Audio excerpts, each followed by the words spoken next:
Hello, आप सबका मेरे चैनल स्पीडिंग ला ज्ञान में स्वागत और अभिनंदन है। मैं आज आपको एसजीएस के पॉइंट ऑफ व्यू से या यूपी जुडिशरी में भी पूछा जाता है, उसके लिए मैं आपको उत्तर प्रदेश नगर नियोजन और विकास अधिनियम 1973 के अध्याय 3 बताने जा रही हूँ। जिसके पहले मैंने आपको अध्याय 2 तक बताया है, सेक्शन 7 तक। आज मैं सेक्शन 8 से आपको बताने जा रही हूँ।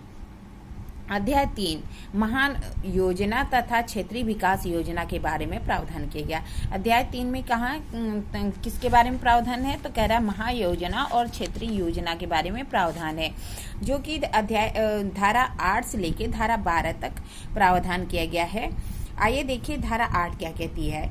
क्या कह रही है? विकास क्षेत्रों का सिविल सर्वेक्षण और उसके लिए महायोजना। जो विकास क्षेत्र है उसका क्या किया जाएगा? सिविल सर्वेक्षण किया जाएगा और उसके लिए महायोजना के संबंध में प्रावधान है।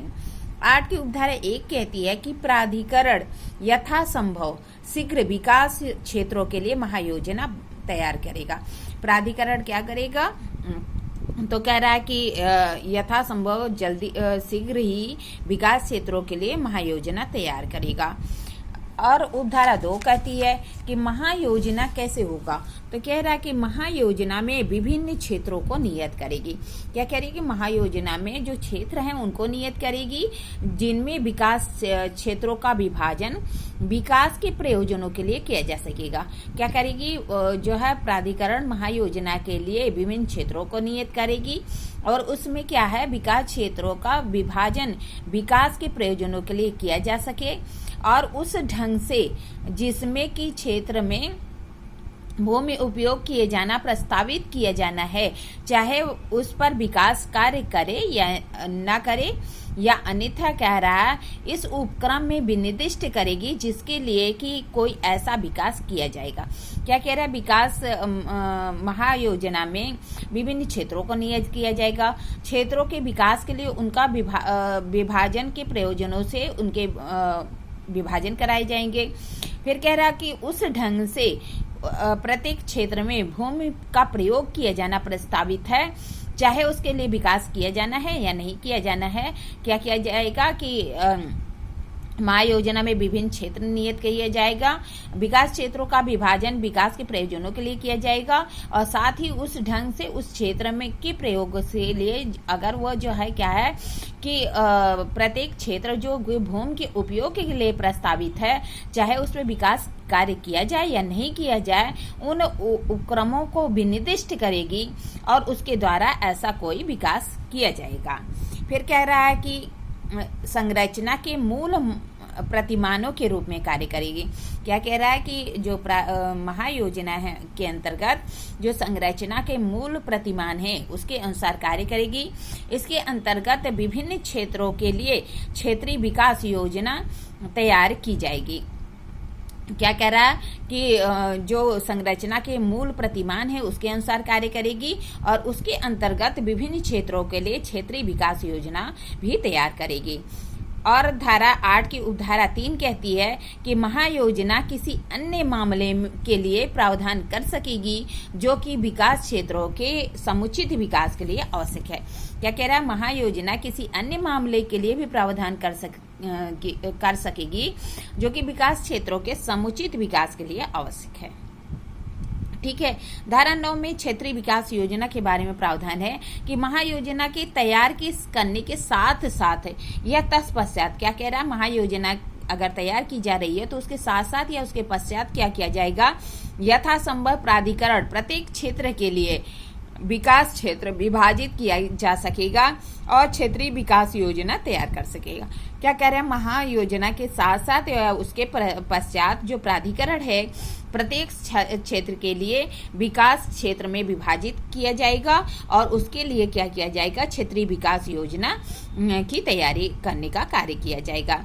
उपधारा 9 की उपधारा 2 कहती है कि क्षेत्रीय विकास योजना में क्षेत्र के विकास के लिए स्थल योजना प्रयोग योजना अंतर्विष्ट हो सकेगा और ऐसी चीजें जैसे कि सार्वजनिक भवन, अन्य सार्वजनिक कार्य या उपयोग या सड़क, आवास, मनोरंजन, उद्योग, व्यापार, बाजार, विद्यालय, अस्पताल, सार्वजनिक या व्यक्तिगत खुले स्थान या सार्वजनिक या व्यक्तिगत प्रयोग के लिए अन्य संवर्ग के लिए क्षेत्र में प्रस्तावित भूमि का लगभग स्थिति और भूमि प्रयोग की सीमाओं को दर्शित कर सकेगी। क्या कह रहा है कि विकास क्षेत्र में क्षेत्रीय विकास योजना में क्या क्या करेगी, तो कह रहा कि जो उस क्षेत्र के विकास के लिए स्थल योजना तैयार करेगी, प्रयोग योजना अंतर्विष्ट कर सकेगी और उसमें क्या है कि ऐसी चीजों का जो कि सार्वजनिक स्थल है, अन्य कार्य के लिए स्थल है, उपयोग के लिए है, सड़क, आवास, मनोरंजन, उद्योग, अस्पताल, बाजार और सार्वजनिक या खुले स्थान के लिए या अन्य स्थान के लिए जो कि व्यक्तिगत प्रयोग के लिए संवर्ग के रूप में है, ऐसी भूमियों का क्या करेगा, भूमि की स्थिति में भूमि के प्रयोग के लिए सीमाओं को दर्शित करेगा। फिर दूसरा कहता है कि जनसंख्या घनत्व और जो भवन घनत्व है के मापदंड को भी निश्चित करेगी। जनसंख्या कितनी है और साथ ही भवन की संख्या कितनी है, इसके घनत्व के मापदंड को भी निर्दिष्ट करेगी। फिर कह रहा है कि क्षेत्र में प्रत्येक क्षेत्रों को दर्शित कर सकेगी जिसे प्राधिकरण की राय में विकास या पुनर्विकास के लिए घोषित किए जाने की अपेक्षा की गई है। क्या करेगा, क्षेत्र में जो प्रत्येक क्षेत्र है उसको दर्शित करेगा जो प्राधिकरण की राय में विकास या पुनर्विकास के लिए घोषित किए जाने के अपेक्षित है। फिर कह रहा है विशिष्ट रूप से निम्नलिखित विषयों के सभी या किसी विषय के संबंध में उपबंध कर सकेगी। क्या, तो कह रहा है कि किसी स्थान का भवन निर्माण हेतु भूखंड में विभाजन क्या करेगा, प्लाटिंग की जाती है ना, तो कह रहा है कि किसी स्थान है वहां पे क्या करेगा, भवन निर्माण के लिए क्या करेगा, भूखंड का विभाजन करेगा, प्लाटिंग करेगा। फिर कह रहा है सड़क और खुले स्थान, बगीचे, मनोरंजन स्थल, विद्यालय, बाजार और अन्य सार्वजनिक स्थलों के लिए भूमि आवंटन या आरक्षित करेगा। फिर कह रहा है कि किसी क्षेत्र का नगर या बस्ती के रूप में विकास की और उसके निबंधन और शर्तें जिसके अधीन विकास किया जा सकेगा क्रियान्वित किया जा सकेगा। फिर कह रहा है किसी स्थल पर भवन का निर्माण या भवन या उसके चारों ओर रखे जाने वाले खुले स्थान के संबंध में निबंधन या शर्तें या भवन की ऊंचाई और प्रकृति का निर्धारण करेगा। किसी स्थल के भवन का संरेखण करेगा, स्थल पे भवन का क्या करेगा, संरेखण करेगा। फिर कह रहा है किसी स्थल या पर निर्माण किया जाना किसी भवन के विस्तारण और उसके भाग का वास्तुकलात्मक लक्षण बताएगी। क्या कह रहा है कि अगर कोई स्थल है वहां पे भवन पर का निर्माण किया जाएगा, उसका विस्तारण बताएगी कहाँ तक होगा और उसके भाग के लिए वास्तु कलात्मक लक्षण बताएगी। फिर क्या कह रहा है आवासीय भवनों की संख्या, उसका निर्माण भूखंड पर या किसी स्थान पर किए जा सकेगा। जो आवासीय भवन है उनकी संख्या निर्धारित करेगा और उसका निर्माण किसी भूखंड पर या स्थल पर किया जा सकेगा। फिर क्या कह रहा है किसी स्थल या भवन के संबंध में ऐसे स्थल पर प्रदान की जाने वाली सुविधा, चाहे वह भवन के निर्माण के पूर्व हो या पश्चात हो, व्यक्ति या प्राधिकरण जिसके द्वारा या उसके व्यय से ऐसी सुविधाएं प्रदान की जानी हैं। दुकान, कार्यालयों, भंडारिक तथा कारखाने या विनिर्दिष्ट वस्तुओं की कलाओं के भवन या बस्ती के विनिर्दिष्ट प्रयोजनों के लिए अभिकल्पित भवन के निर्माण के संबंध में प्रतिषेध या निबंधन है। फिर क्या कह रहा, दीवारों या बाड़ों या झाड़ियों या अन्य संरचनात्मक तथा वास्तुकलात्मक सन्निकटताओं को रखरखाव या ऊंचाई या उस पर कायम रखा जाएगा। भवन के सनिर्माण से भिन्न प्रयोजनों के लिए किसी स्थल का प्रयोग किए जाने के संबंध में निबंधन करेगी। फिर कह रहा है कोई अन्य विषय जो कि नक्शे के अनुसार अंचल या उस क्षेत्र के समुचित विकास के लिए या ऐसे अंचल या क्षेत्र के भवन के सुव्यवस्थित ढंग से निर्माण के लिए निवारित किया जाए के लिए आवश्यक है। क्या करेगी, तो कह रहा है कि उस स्थान पे जो है जो भी सुविधाएं होगी, दुकान, कार्यालय, भंडारे आदि का निर्माण करेगी। दीवारें और वाड़ों और झाड़ियों के संबंध में संरचनात्मक रखरखाव के संबंध में बंद करेगी। भवनों के सन्निर्माण से भिन्न प्रयोजनों के लिए कोई स्थल है उसके संबंध में प्रावधान करेगी। नक्शे के अनुसार वह जो स्थान है उसके जो सीमाएं हैं उसके समुचित विकास के लिए या भवन के अव्यवस्थित ढंग को निर्मित करने से निवारित करने के लिए आवश्यक है वह सारे कार्य करेगी। फिर 10 कहती है कि योजना को राज्य सरकार के समक्ष अनुमोदन के लिए प्रस्तुत किया जाएगा। मतलब जो योजना बनाई जाएगी उसका अनुमोदन कौन करेगा, तो राज्य सरकार करेगी। और क्या करेगा, उसे अनुमोदन के लिए राज्य सरकार के समक्ष प्रस्तुत किया जाएगा। धारा 10 की उपधारा 1 कहती है कि इस धारा में या धारा 11, 12, 14 और 16 में योजना शब्द से महायोजना के साथ साथ जो आंचलिक या क्षेत्रीय विकास योजना है वह भी अभिप्रेत है।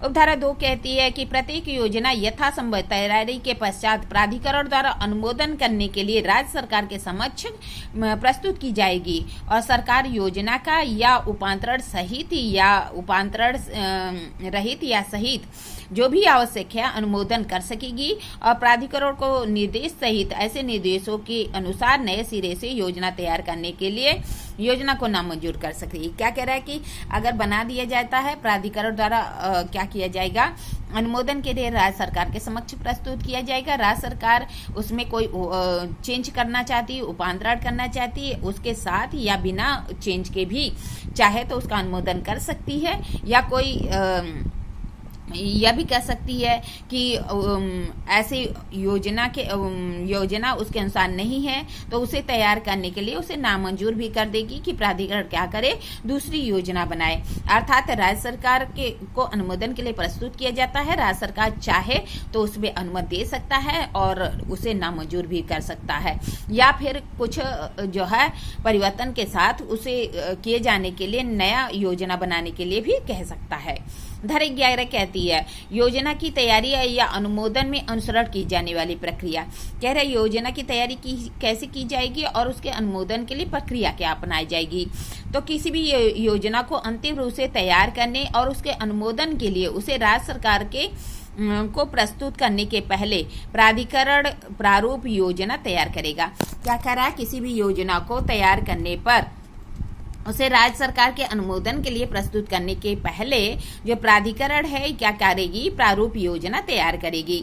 और ऐसी तिथि के पूर्व जैसे कि नोटिस में विनिर्दिष्ट किया जाए प्रारूप योजना के संबंध में किसी व्यक्ति के आक्षेप या सुझाव आमंत्रित करने के लिए उसके स्वरूप या ढंग को जैसा कि वह इस निमित्त बनाए गए नियमों द्वारा विहित किया जाए, नोटिस के निरीक्षण और प्रकाशन के लिए उपलब्ध प्रति तैयार करने के लिए प्रकाशित करेगी।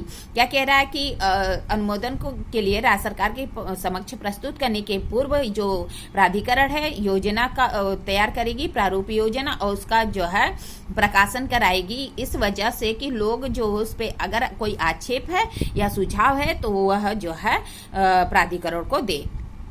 उपधारा 2 कहती है 11 की कि प्राधिकरण प्रत्येक स्थानीय प्राधिकरण को उसकी स्थानीय सीमा के भीतर और योजना द्वारा संबद्ध भूमि स्थित है योजना के संबंध में कोई प्रत्यावेदन करने के लिए युक्त अवसर देगा।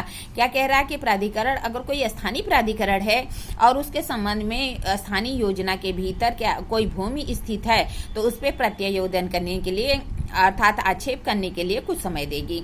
फिर उपधारा 3 कहती है कि सभी आक्षेप या सुझाव प्रत्यावेदन के या प्राधिकरण द्वारा प्राप्त किया जा सकेगा। विचार करने के पश्चात प्राधिकरण अंतिम रूप से तैयार करेगा और उसके अनुमोदन के लिए रख सकेगा। कह रहा है कि सभी जो आक्षेप है, डिबेट है या कोई मामला है उस पर जो क्या करेगा, आक्षेप है या सुझाव है या प्रत्यावेदन है, प्राधिकरण द्वारा उसका निस्तारण किया जाएगा और निस्तारण करने के पश्चात अंतिम रूप से योजना तैयार किया जाएगा और अनुमोदन के लिए राज्य सरकार के समक्ष प्रस्तुत किया जाएगा। उपधारा 4 कहती है कि इस धारा के पूर्ववर्ती उपबंधों के अधीन राज्य सरकार प्राधिकरण की सूचना देने के लिए निर्देश दे सकेगा जैसा कि वह सरकार इस धारा के अधीन उसके समक्ष प्रस्तुत की गई किसी भी योजना के अनुमोदन के प्रयोजनों के लिए अपेक्षित है। क्या कह रहा है कि अगर इस धारा में पूर्ववर्ती उपबंधों के अधीन राज्य सरकार प्राधिकरण को कोई सूचना देने के लिए निर्देश दे सकेगा जो है उसके अनुमोदन के प्रयोजनों के लिए अपेक्षित है। धारा 12 इंपॉर्टेंट है, कहता है कि योजना की प्रारंभ करने की तिथि क्या है। तो कह रहा है राज्य सरकार योजना के अनुमोदन करने के तुरंत पश्चात प्राधिकरण ऐसे ढंग से जैसा कि राज्य सरकार निर्दिष्ट करे ऐसे कथनों को करते हुए योजना का अनुमोदन की गई उस स्थान पे नामित की गई किसी भी योजना की प्रतिलिपि का सभी युक्त घंटों तक निरीक्षण किया जा सकेगा और नोटिस प्रकाशित करेगा और उपयुक्त नोटिस की प्रकाशन की तारीख से योजना प्रवृत्त होगी। क्या कह रहा है कि अगर अनुमोदन हो जाता है तो प्राधिकरण क्या करेगा, उसके प्रवर्तन के लिए जैसे प्रवर्तन कराएगा।